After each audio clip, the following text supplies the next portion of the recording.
Prabhupada.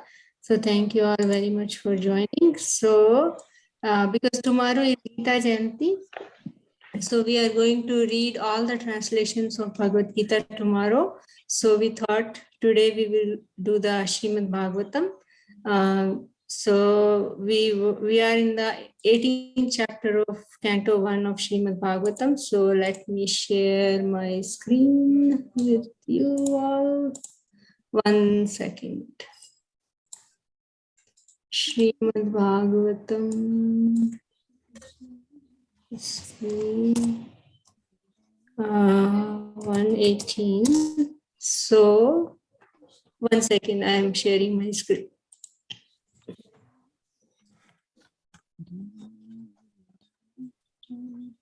All right. So anybody remembers anything from this so far, what we discussed in this chapter?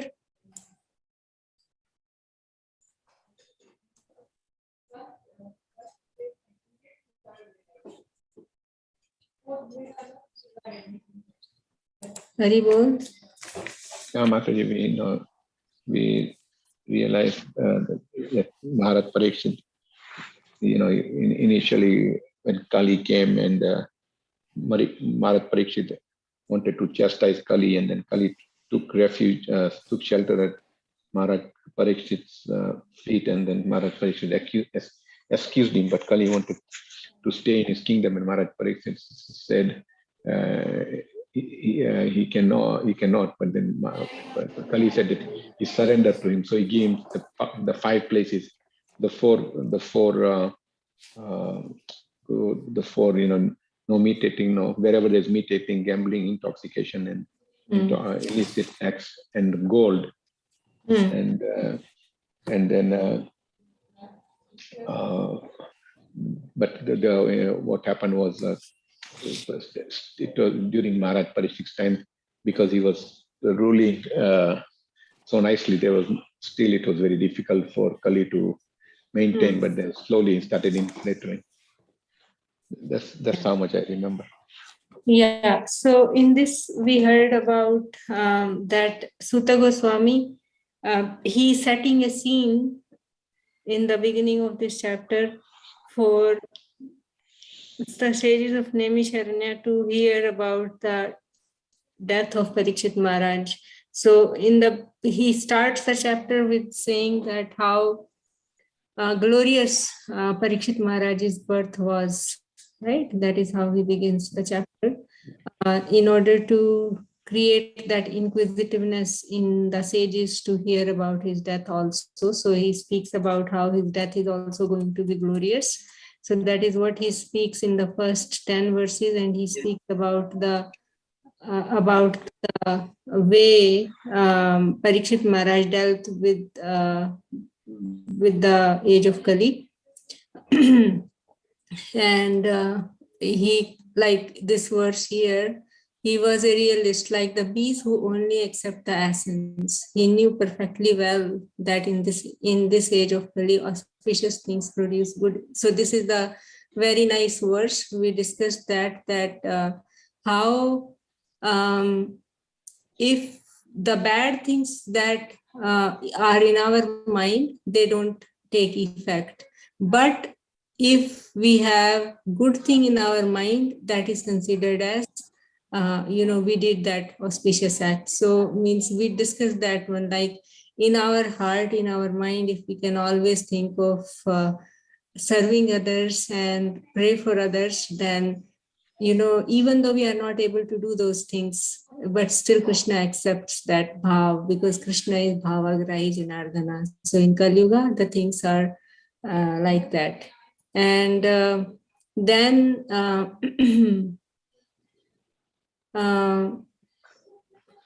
so we discussed about how the sense control will help us in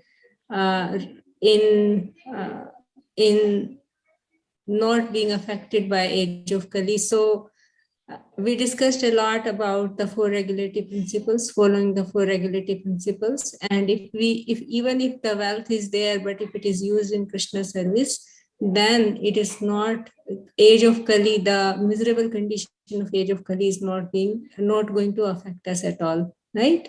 So that is what we discussed. And then from 11 to 17, he's speaking about the sages of Naimisharanya are showing their eagerness to hear more and more about the Supreme Personality of Godhead. They were saying that the sacrifices that we were doing, they were only blackening our faces. But in age of Kali, the real sacrifice is this Sankirtan Yajna. The Yajna of age of Kali is the Sankirtan Yajna. All other kind of sacrifices, they are not going to work in age of Kali. And in that purport of number 12, we discussed about, Prabhupada writes about how there are not pure Brahmanas, nothing pure. And even if one little thing is mispronounced, we discussed about how Tvashta, the father of Vishwarup, he performed a sacrifice and one word was mispronounced, and instead of creating a person who will kill Indra, it was pronounced as Indra is going to kill that demon, and Vritrasura was born out of that yajna fire, right? So we discussed that.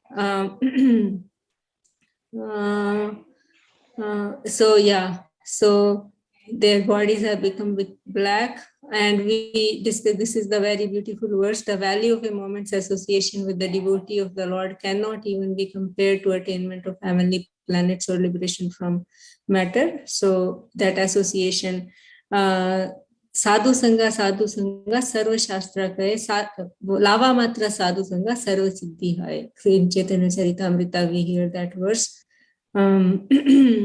Yeah, so they are showing their eagerness to hear more.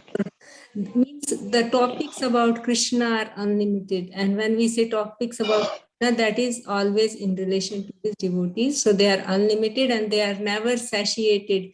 The sages are saying that they are never satiated of hearing the topics, unlimited topics of Krishna, about Krishna. And it also spoke that the demigods, they cannot even ascertain the limits of the glory of the Supreme Lord. So that is what they are now concluding in verse number 17. So please narrate to us the narrations of unlimited, for they are purifying and supreme. So, and they were spoken to Maharaj Parikshit. So now from 18 to 24, Sutta Goswami is going to glorify the Supreme Lord. So let us continue. Verse number 18, someone wants to read? I can read, Mataji. Yeah, sure.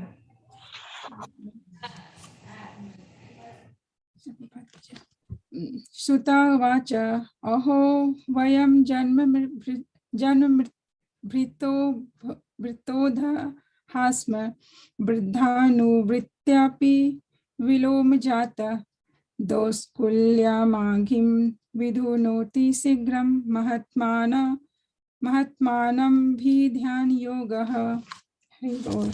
Translation and purport by Srila Prabhupada. Jai Srila Prabhupada ki jai.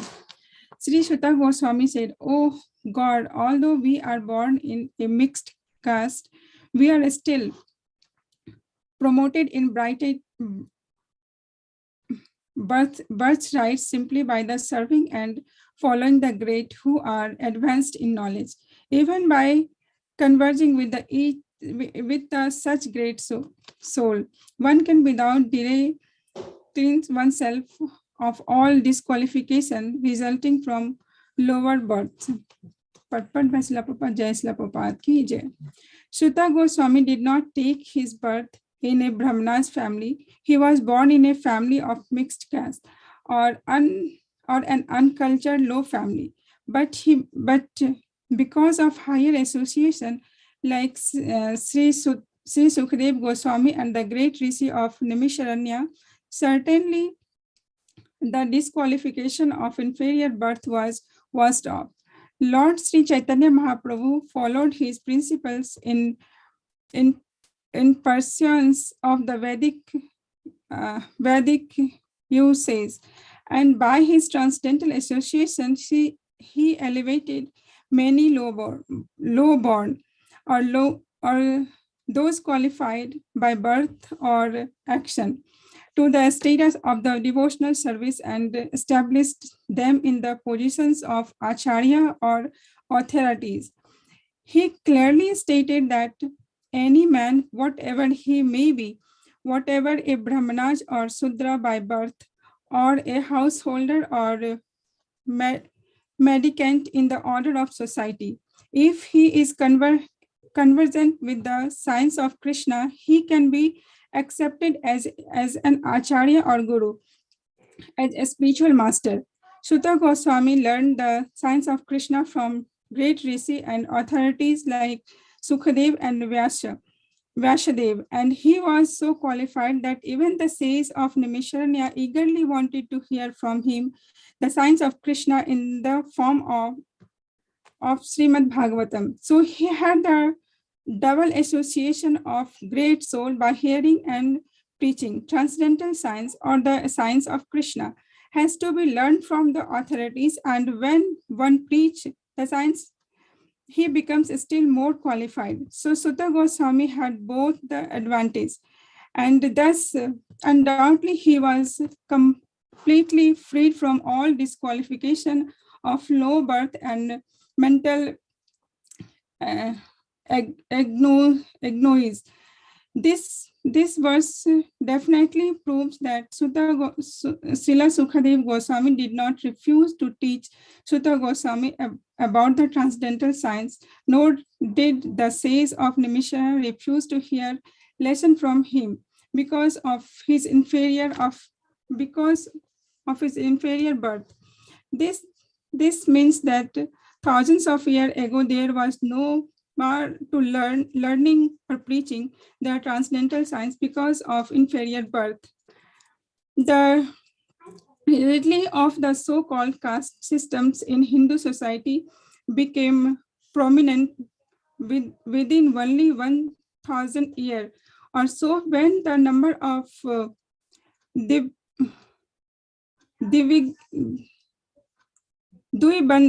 Bandhus or disqualified men in the families of higher caste increased. Lord Sri Chaitanya revived the original Vedic system and Thakur Haridas to the positions of Nama Acharya, or the authority in the preaching the glories of the holy name of the Lord. Although his holy name Srila Haridas Thakur was pleased to appear in the family of Mohammedans.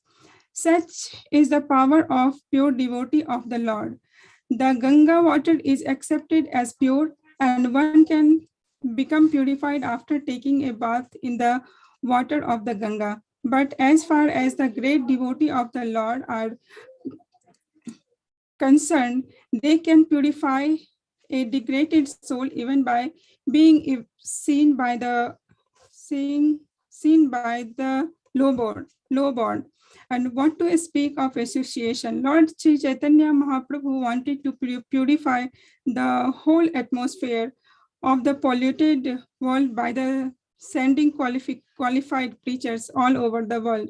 And it remained with the Indians to take up this task scientifically, and thus do the best kind of humanitarian work. The mental disease of the present generation are more acute than bodily disease. It is quite fit and proper to take up the preaching of Srimad Bhagavatam all over the world without delay. Mahatmanam Abhidhyanam also means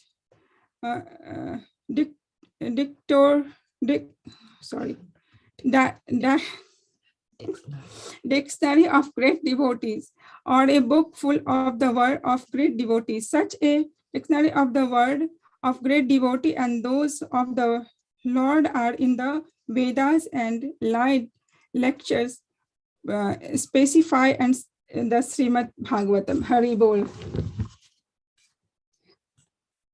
Okay, you want to say something? So, Mataji, not too much Mataji. So, in this verse, Srila Prabhupada is saying that how important is association.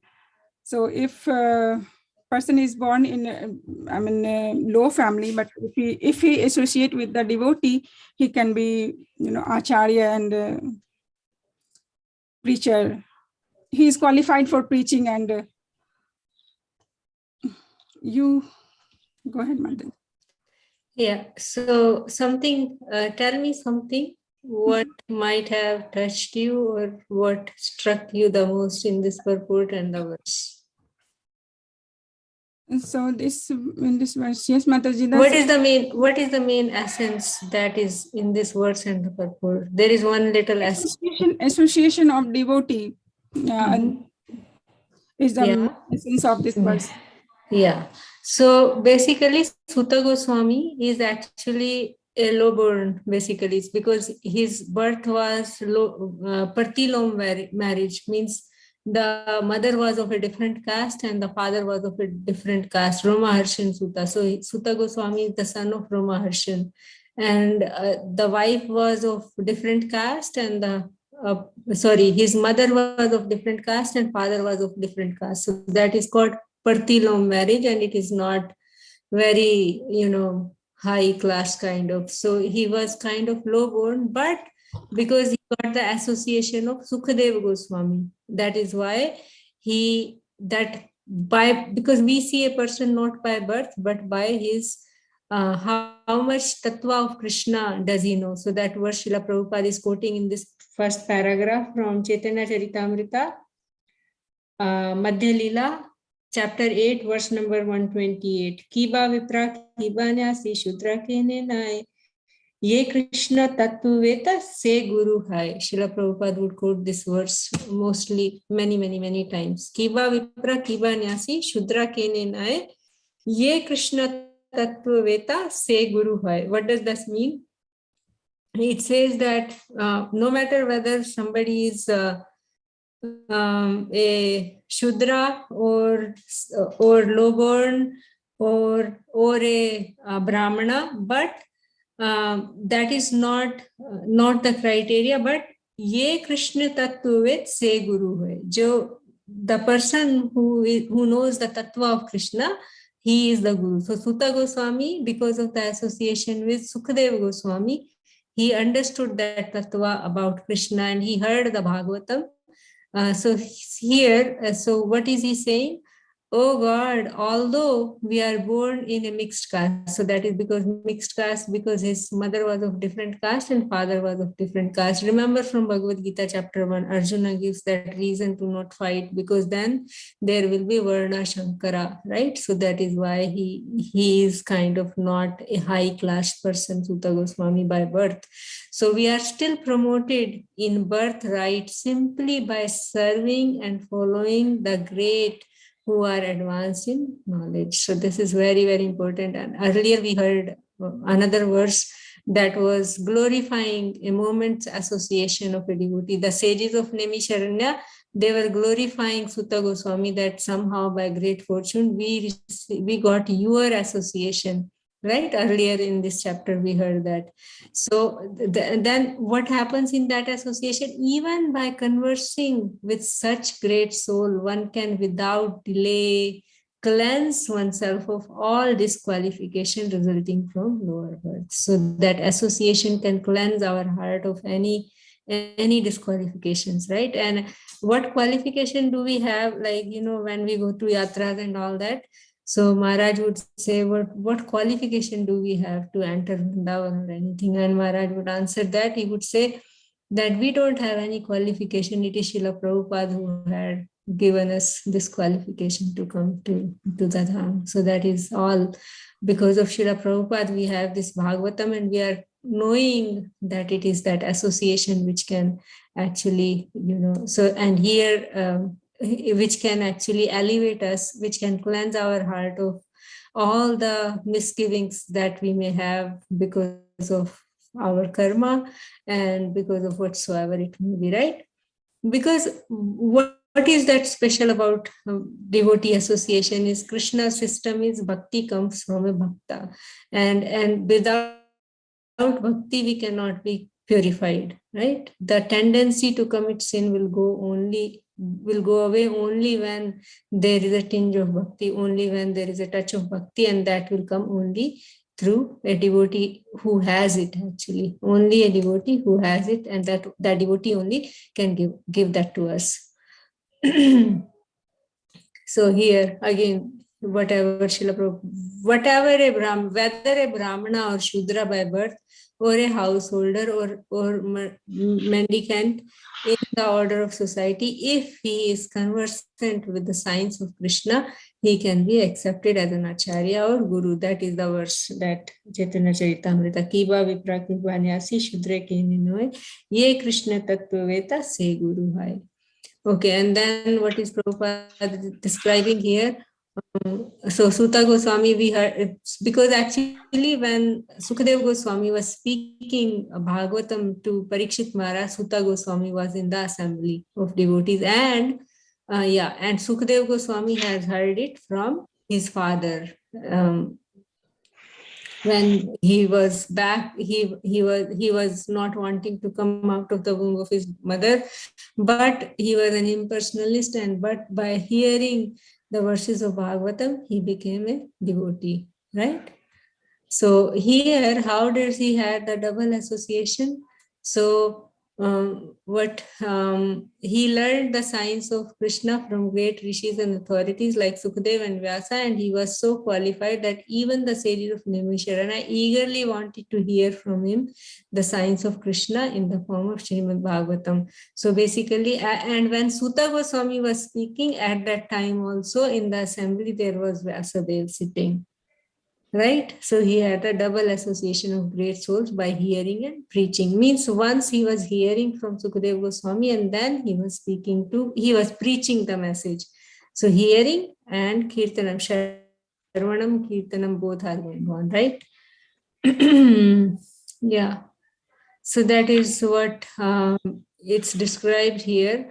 And it's not, so main point is that it's not by birth that we will be like, we will be known by birth our qualities and who we really are actually, but it is by our spiritual qualification, how much we understand, how much we have heard about Krishna, and how much association we have actually received. We might have received a lot of association, but how do we act on it, we don't know. Like, and also Srila Prabhupada is quoting that how Ganga water is accepted as pure. One can become purified after taking a bath in the waters of the Ganga. But as far as great devotees of the Lord are concerned, they can purify the degraded soul even by being seen by the low born, and what to speak of association. So in Srimad Bhagavatam 1.1.15, there is a verse we read in that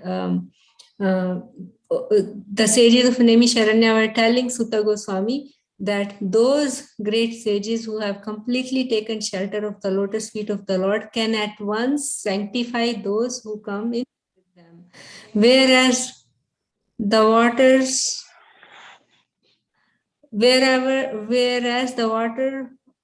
of the Ganga can sanctify only after prolonged use. And in Narottam Das Thakur's one bhajan, also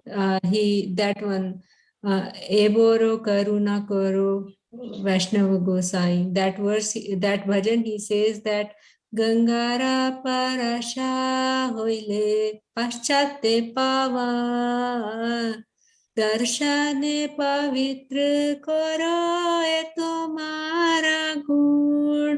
Means a Vaishnava can purify us just by darshan, and that is what Srila Prabhupada is mentioning, and that is what Srimad Bhagavatam 1.1.15 also says that, right? So that is the power of a moment's association of a devotee.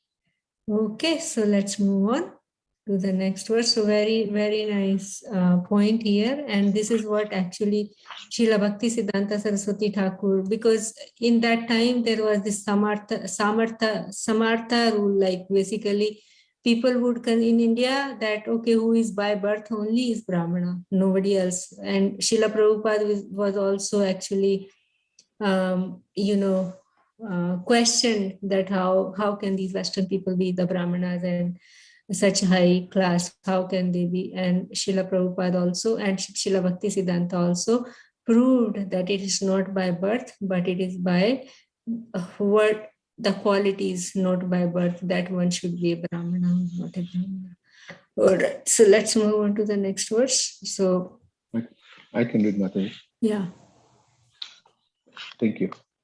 Kuta punar grinato namatasya mahatame kanta parayan nasya yo ananta sakti bhagavan ananto mahad gunatvad yam anantam ahu.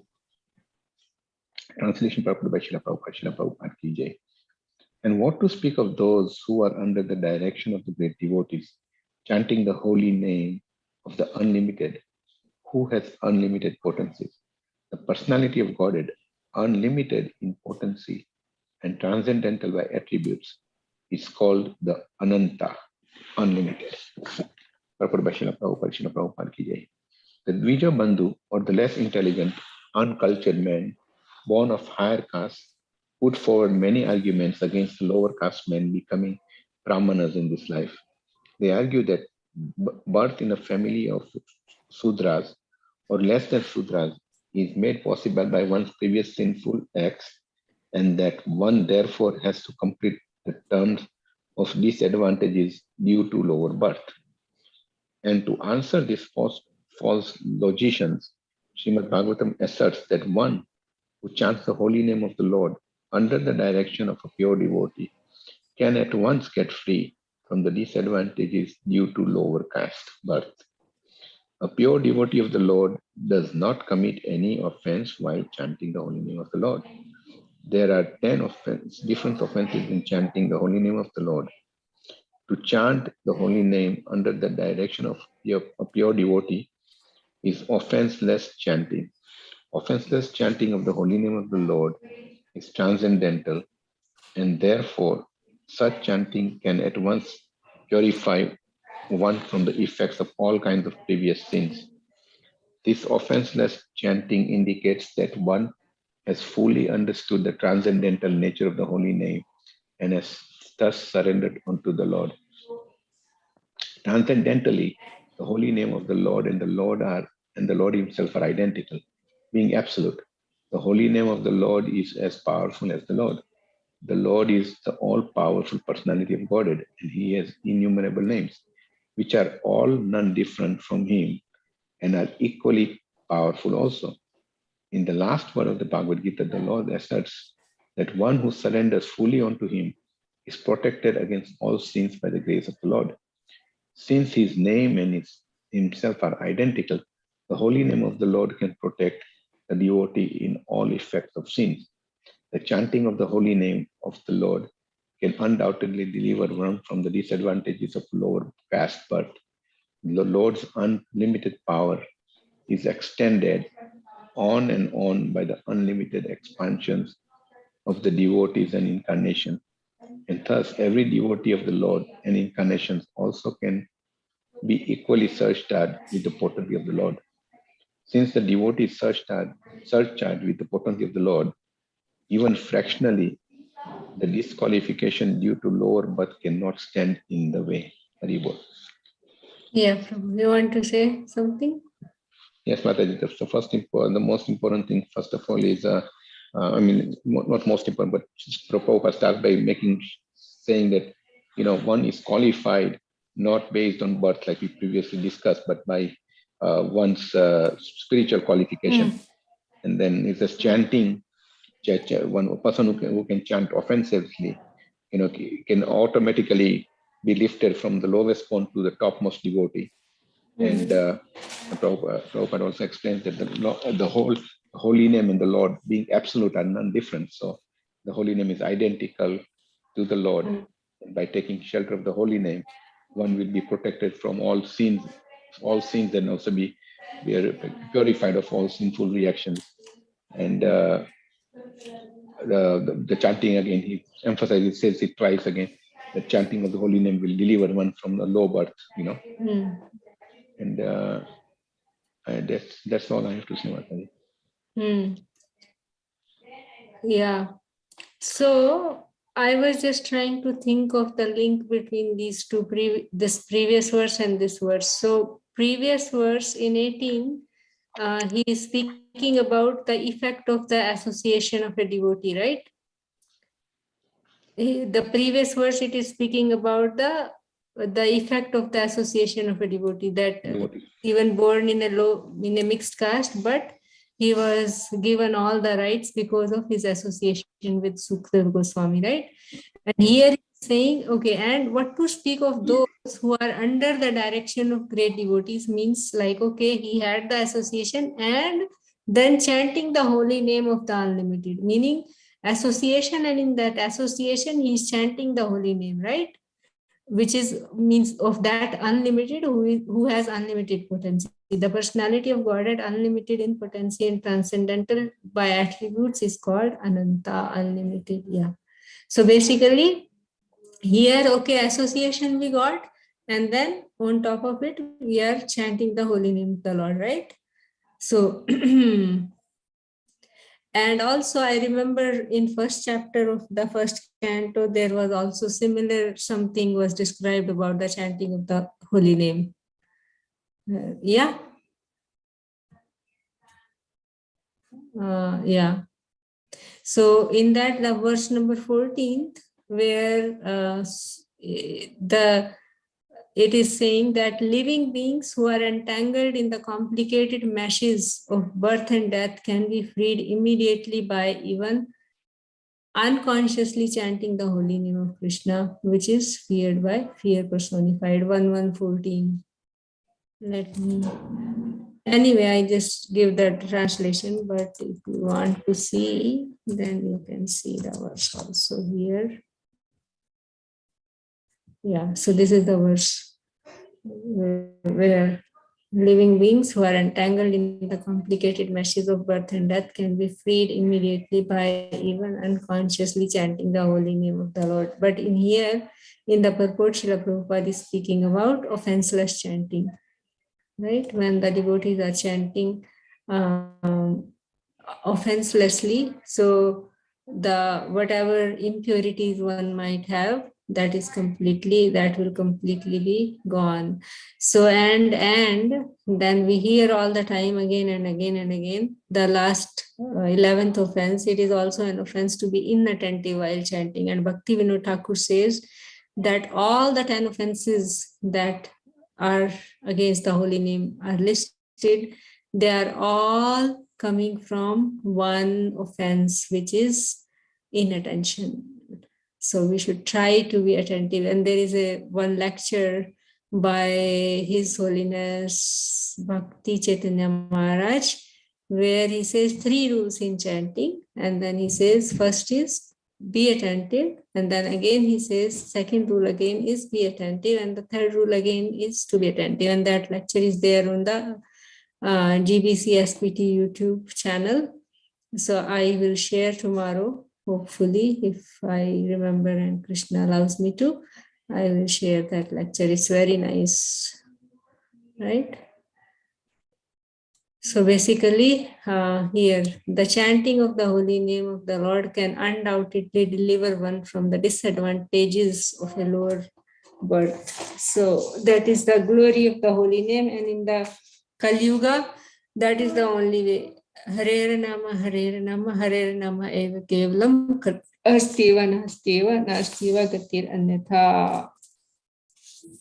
So basically, Srimad Bhagavatam is again and again saying that chanting the holy name of Lord under the direction of pure devotee can at once get free from disadvantages due to the low birth, right?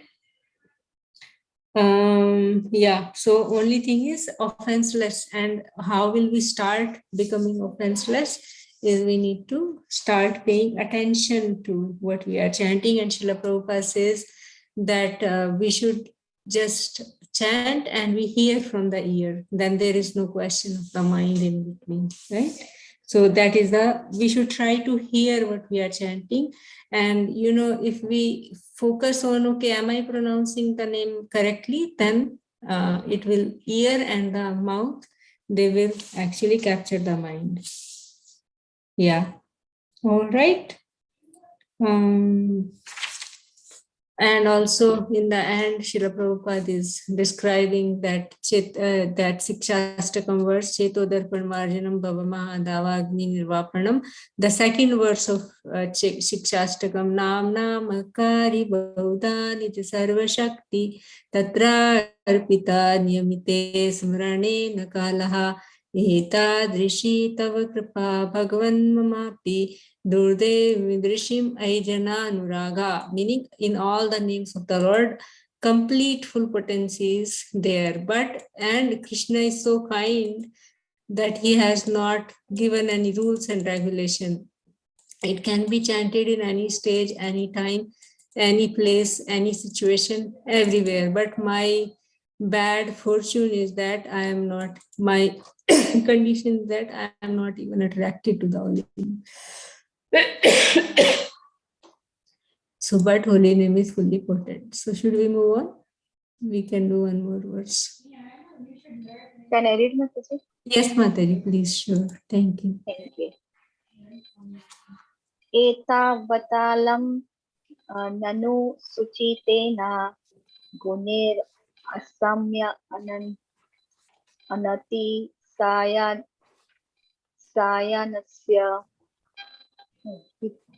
hitavetaran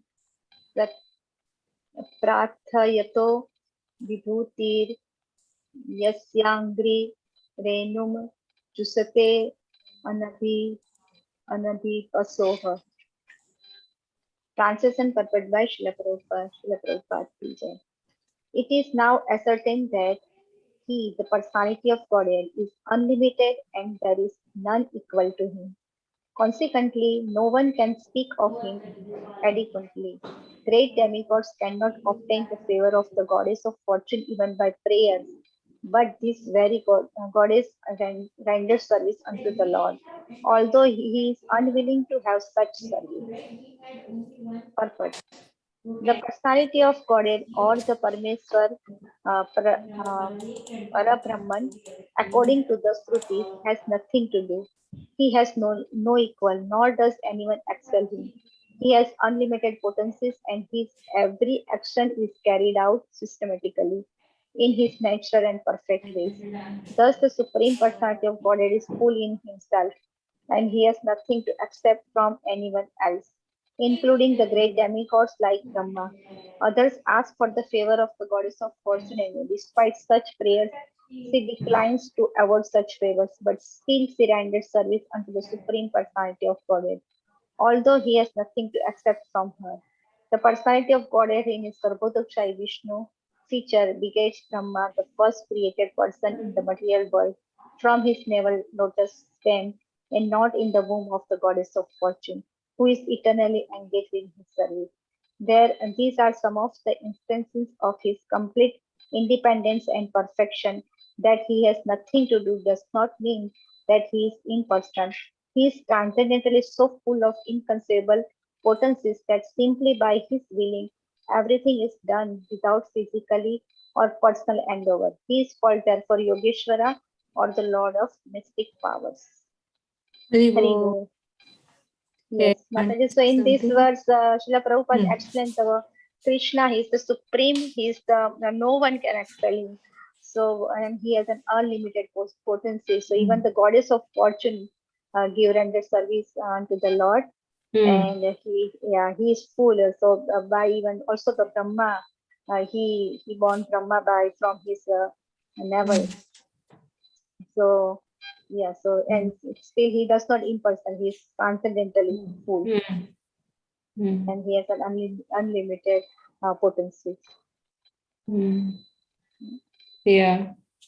So means like the point mentioned is that even though demigods who are considered to be the greatest of, greatest, they are considered so great, right? People worship demigods to get something, and these demigods they worship to get the favor of goddess of fortune, but they cannot attain. And that goddess of fortune, even whom demigods desire so much, that goddess of fortune, she renders service unto the Lord, basically, although he is unwilling to have such service.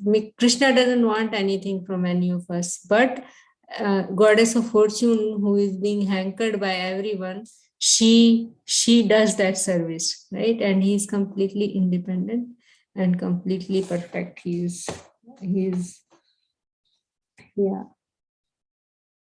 Yeah, so glories of the Supreme Lord, Sutta Goswami is describing him. He is Yogeshwara, all the master of all mystic powers. Yeah. All right. Let's move on. So should we quickly do this verse also? One more. I can read. I can read, Mataji. I can read. Okay, sure. Athapi yatpadan khavashishtam jagad virincho pahatanam ambaha shesham punati anyatamo mukunda ko nama loke bhagavat padartha.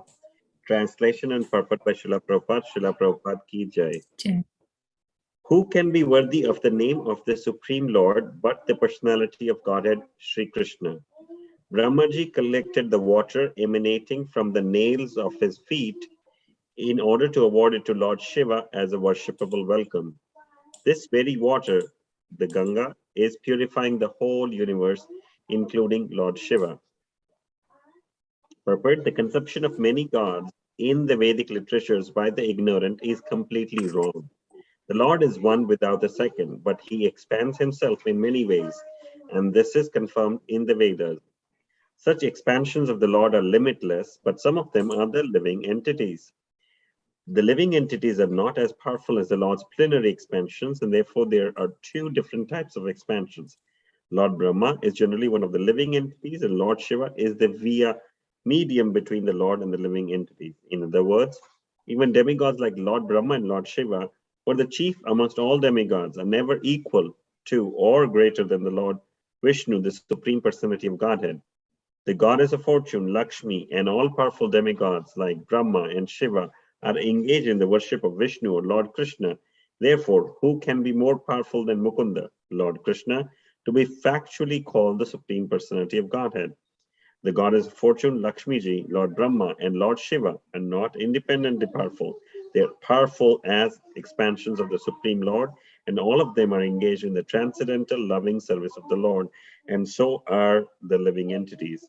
There are four sects of worshipable devotees of the Lord, and the chief amongst them are the Brahma Sampradaya, Rudra Sampradaya, Sri Sampradaya, descending directly from Lord Brahma, Lord Shiva, and the goddess of fortune, Lakshmi, respectively.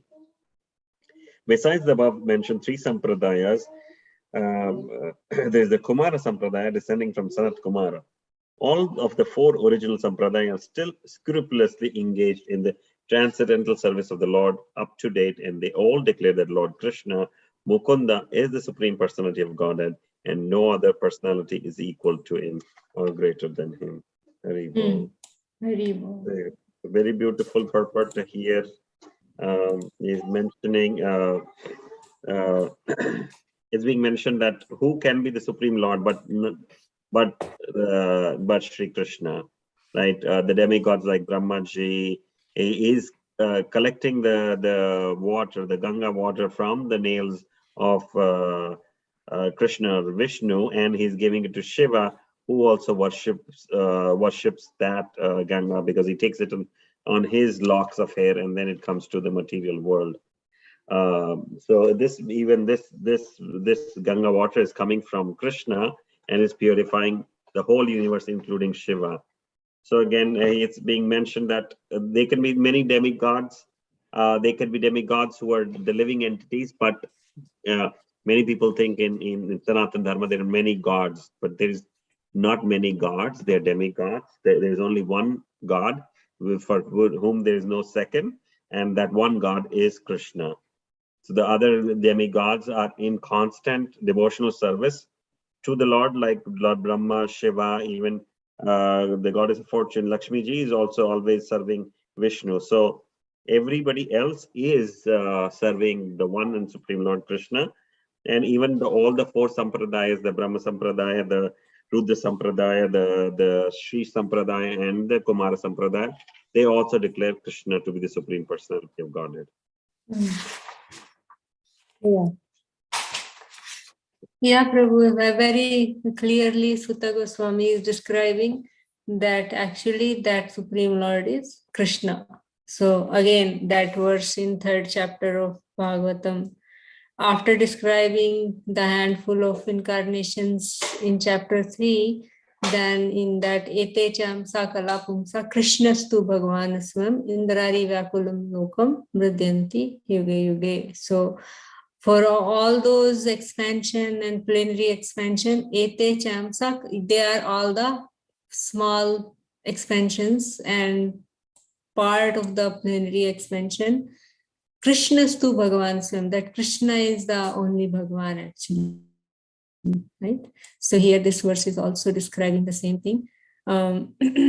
So like he collected the water from the nail of the Supreme Lord to award it to Lord Shiva as a worshipable welcome. So meaning that water that touched the lotus feet of Krishna is worshipable even to Lord Shiva, right?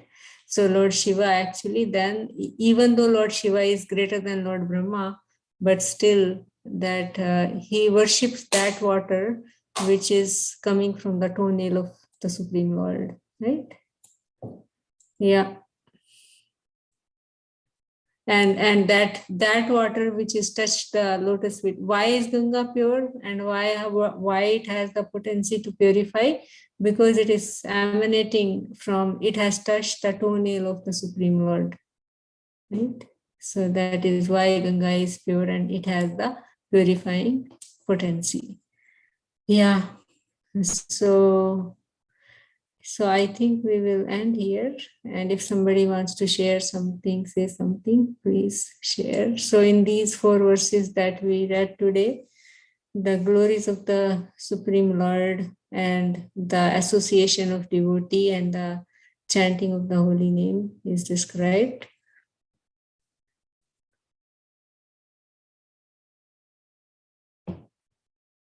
Anybody wants to say anything, something striking, something that we can...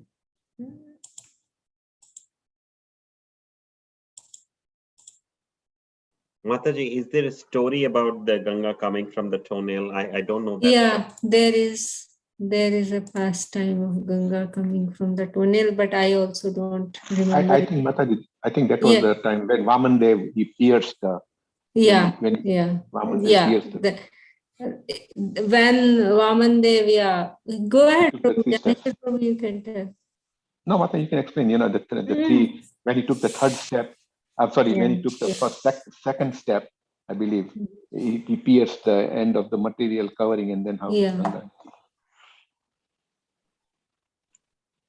Yes. So Vaman Dev, like when he comes to Bali Maharaj, and Bali Maharaj wants to give him charity, and then when Bali Maharaj asks him to take something, and then Vaman Dev says, okay, you are so charitable, okay, give me 3 steps.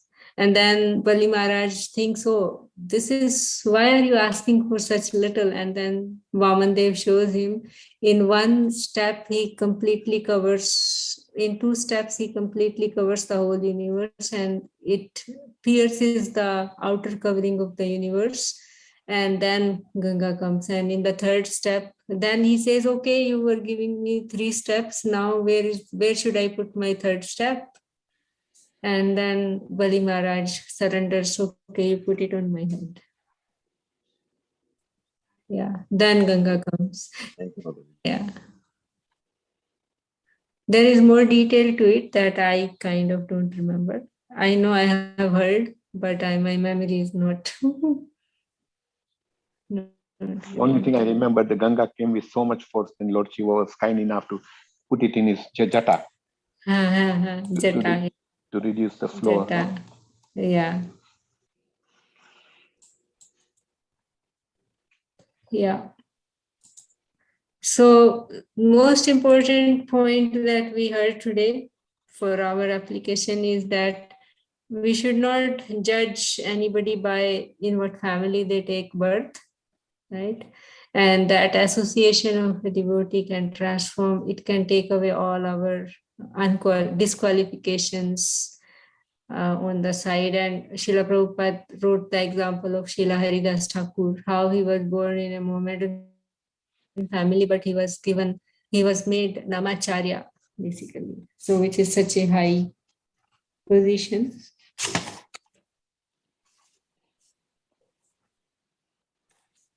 And the second thing is, devotee association and the chanting of the holy name. Okay, we got the association, and then on top of it, if one is chanting the holy name of the Lord, and in that chanting, to come to that offenseless chanting, we need to try to be attentive.